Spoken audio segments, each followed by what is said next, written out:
Hello friends, welcome to Jinisha. आज हम लोग अपनी न्यू हिंदी की सीरीज स्टार्ट करने जा रहे हैं, जिसको हम एक कविता से स्टार्ट करेंगे, जिसका नाम है बंधन का सुख। ये जो कविता है, इसमें ये बताने की कोशिश की गई है कि एक तोता और एक मैना, इन दोनों के बीच में बात चल रही है। इसी को कविता के रूप में लिखा गया है। तो चलिए अब हम शुरू करते हैं। पिंजरे के तोते से बोली छत पर बैठी मैना, बड़े मजे से तुम रहते हो, बोलो ये सच है ना। बैठे बैठे मिल जाते हैं भांति भांति के व्यंजन, काश मुझे भी मिल पाता जो ये पिंजरे का बंधन। भोजन और जल की तलाश में हम दिन रात भटकते, तब जाकर दो चार अन्न कण अपने पल्ले पड़ते। उस पर हरदम चिड़ी मार का डर रहता है मन में, हिंसक जीव जंतुओं का भीषण खतरा है वन में। तोता बोला अगर सोचती हो सुख है बंधन में, मुझे निकालो अंदर आओ, मैं जाता हूँ वन में। तुम ले लो पिंजरे का सुख, मैं ले लूं जंगल की पीड़ा, बड़े मजे से रहना इसमें करना निस्दिन क्रीड़ा। मैना ने खोला दरवाजा जैसे ही पल छिनने, मैना को अंदर कर तोता खुद उड़ गया गगन में। 4 दिनों में ही वह मैना अंदर तड़प रही थी, उड़ने को आकाश में ऊंचे तबीयत फड़क रही थी। भांति भांति के ना भाते थे उसको कोई व्यंजन, ना आराम सुहाता उसको ना पिंजरे का बंद। तो मैंने ये जो आपको कविता सुनाई, मैं इसको थोड़ा आपको समझा देती हूँ, जिससे आपको कविता अगर पढ़ रहे हैं तो समझ भी आए। पिंजरे के तोते से बोली छत पर बैठी मैना, बड़े मजे से तुम रहते हो, बोलो ये सच है ना। तो पहली पंक्ति में इसमें लिखा है कि पिंजरे के तोते से बोली छत पर बैठी मैना, यानी जो पिंजरे में तोता उससे मैना बोली जो छत पर बैठी है कि तुम तो बड़े मजे से रहते हो, ये सच है ना। तो अब हम दूसरी पंक्ति पढ़ते हैं। बैठे बैठे मिल जाते हैं भांति भांति के व्यंजन, काश मुझे भी मिल पाता जो ये पिंजरे का बंधन। मतलब ये जो मैना है तोते से बोल रही है, तुम्हें तो बैठे बैठे इतना सारा खाना मिल जाता है, अच्छा, और काश मैं भी इस पिंजरे के बंधन में आ पाती। तीसरी पंक्ति पढ़ने जा रहे हैं।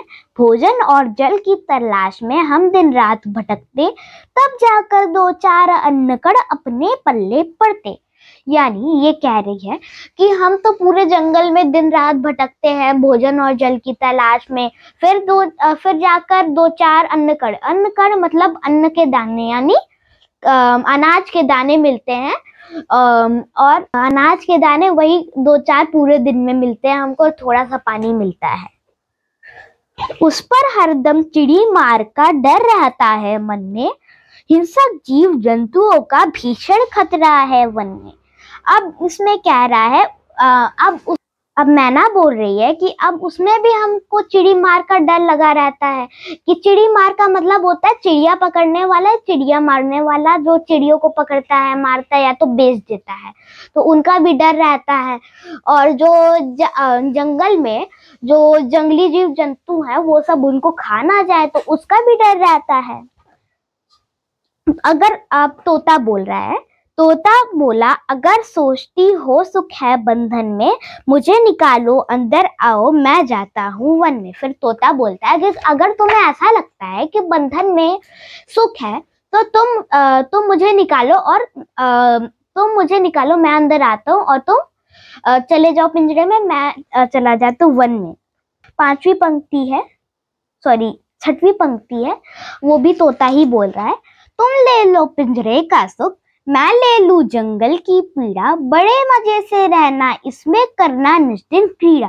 यानी कि ये कह रहा है कि ये जो तोता ये कह रहा है मैना से कि तुम ले लो पिंजरे का सुख, यानी तुम पिंजरे का सुख ले लो और मैं जंगल के दुख कष्ट ले लेता हूँ। पीड़ा यानी दुख या कष्ट, आप जो भी कहे। तो तुम ले लो पिंजरे का सुख, मैं ले लूं जंगल की पीड़ा, बड़े मजे से रहना इसमें करना निस्दिन क्रीड़ा। निस्दिन क्रीड़ा यानी पहले निस्दिन का मतलब समझ लीजिए। निस्दिन मतलब दिन रात हमेशा, एवरी टाइम। और क्रीड़ा यानी खेल कूद, तो इसमें दिन रात खेल कूद करते रहना।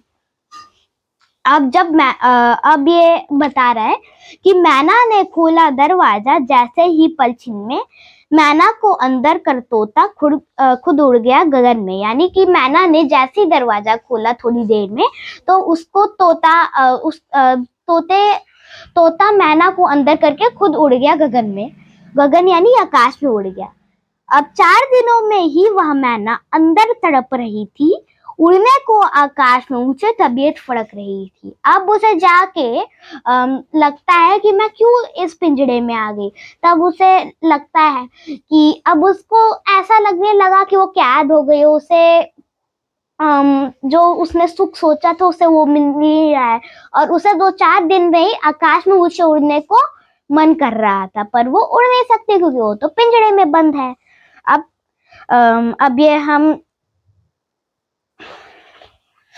अब ये लास्ट पंक्ति पढ़ने जा रहे हैं, आखिरी पंक्ति। भांति भांति के ना भाते थे उसको कोई व्यंजन, ना आराम हुआ था उसको ना पिंजड़े का बंधन। अब वो बोल रहा है अब जो उसे जो खाना मिलता था इतना अच्छा वो भी उसको ना अच्छा लगता था, और उसको ना कोई आराम सुहाता था ना पिंजड़े का बंधन। अब इसके अंदर आपको तो कई सारे नए शब्द मिले होंगे, जैसे भांति भांति, अन्नकड़, पलछिन, चिड़ीमार, सुहाता, निजदिन, व्यंजन, तलाश, और भी ऐसे कई सारे आपको शब्द मिले होंगे, तो आप इनका अर्थ जान लीजिए। तो भांति भांति का क्या मतलब होता है? तरह तरह के। ठीक है, तो इसमें ये वाला पैराग्राफ है ना, भांति भांति के व्यंजन। भांति भांति के व्यंजन यानी तरह तरह का पकवान। अब अन्नकड़ यानी होते हैं अनाज के दाने, जैसे कि जैसे चावल के दाने आप चिड़ियों के लिए रख देते तो वही जो दाना होता है उसे अन्नकड़ बोलते हैं। अब पलछिन यानी बहुत जल्दी, और चिड़ीमार या चिड़िया पकड़ने वाला, चिड़िया मारने वाला, जो चिड़ियों का शिकार करता है उसे चिड़ीमार कहते हैं। और सुहाता यानी पसंद आता, अच्छा लगता जिसे, मतलब कि इसमें है ना आराम सुहाता उसको ना पिंजरे का बंधन, यानी ना उसको आराम अच्छा लगता ना पिंजरे का बंधन। अब निजदिन मतलब दिन रात। अब व्यंजन का क्या मतलब होता है? पकवान। और तलाश मतलब खोज। आप कहते हैं ना कि मैं इस चीज की तलाश में हूं, तो तलाश मतलब होती है खोज। अब गगन मतलब होता है आसमान। इसका एक और कई सारे पर्यायवाची जैसे नभ है, आसमान है, ये सारे इसके कुछ पर्यायवाची हैं। भीषण यानी भयानक या बहुत ज्यादा। जैसे आप कहते हैं ना कि उस जगह पे भीषण तूफान आया था, यानी बहुत ज्यादा तूफान आया था वहां पर। पीड़ा यानी दर्द दुख होता है। इसमें ये वाला है ना लाइन, तुम ले लो पिंजरे का सुख, मैं ले लूं जंगल की पीड़ा, यानी तुम पिंजरे का सुख ले लो, मैं जंगल का दुख दर्द उठा लेता हूँ। और अब लास्ट वर्ड क्या है हमारा? क्रीड़ा यानी खेल कूद। तो इसमें कुछ ऐसे ही प्रश्न उत्तर हैं जिन्हें हम देख लेते हैं। तो पहला प्रश्न है, कविता के कवि का नाम बताओ। तो कविता के कवि कौन है? रमेश द्विवेदी। तो इस कविता के कवि कौन है? रमेश द्विवेदी। मैना दिन रात किसकी तलाश में भटकती थी? जल और भोजन के, या चाहे तो जल और अन्नकड़ भी लिख सकते हैं, या तो जल और भोजन। हम सबको क्या नहीं सुहाता? बंधन। वन में किसका खतरा बना रहता है? हिंसक जीव जंतुओं का और चिड़ीमार का। अब हम थोड़े लंबे प्रश्न उत्तर देख लेते हैं। मैना ने तोते से क्या कहा? मैना ने तोते से कहा, तुम तो बड़े मजे में रहते हो, तुम्हें बैठे बैठे ही इतने सारे पकवान मिल जाते हैं। तो आप कविता को पढ़कर और भी कोई उत्तर बना सकते हैं, जैसे कि तुम बड़े मजे में रहते हो, तुम्हें तो कोई मेहनत नहीं करनी पड़ती, तुम्हें तो ऐसे ही खाना मिल जाता है बिना किसी मेहनत के। तो इसमें हम दूसरा प्रश्न देख लेते हैं।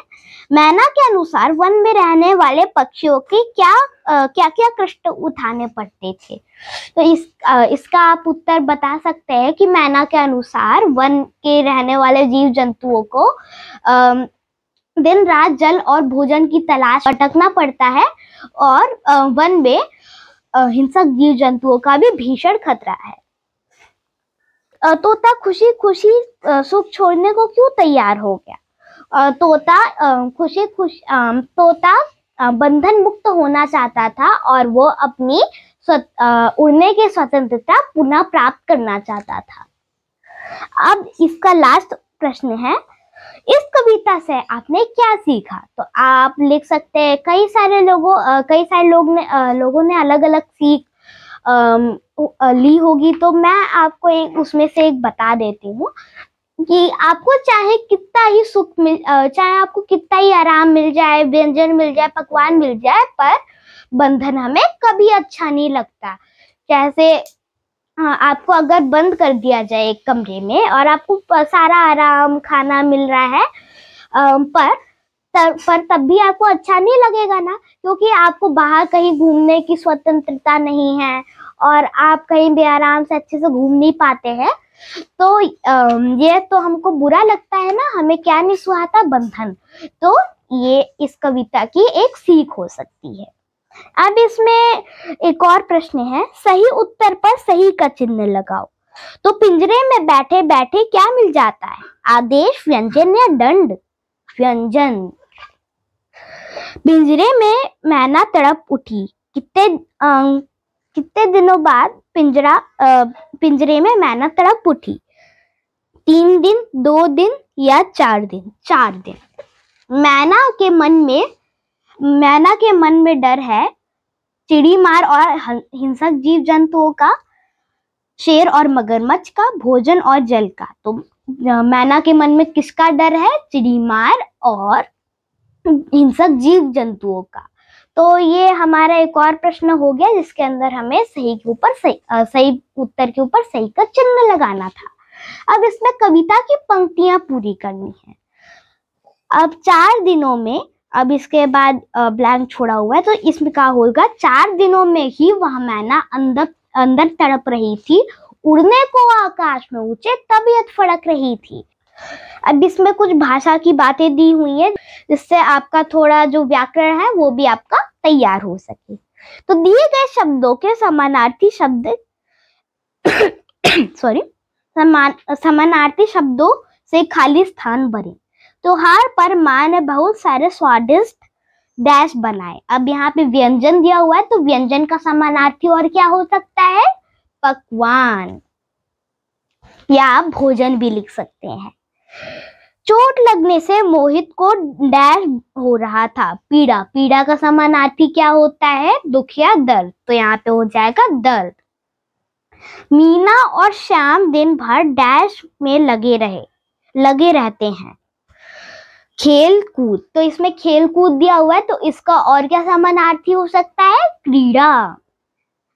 सुबह के समय डैश बहुत ही सुंदर दिखाई देता है, तो गगन को और क्या हो सकता है, आकाश या आसमान।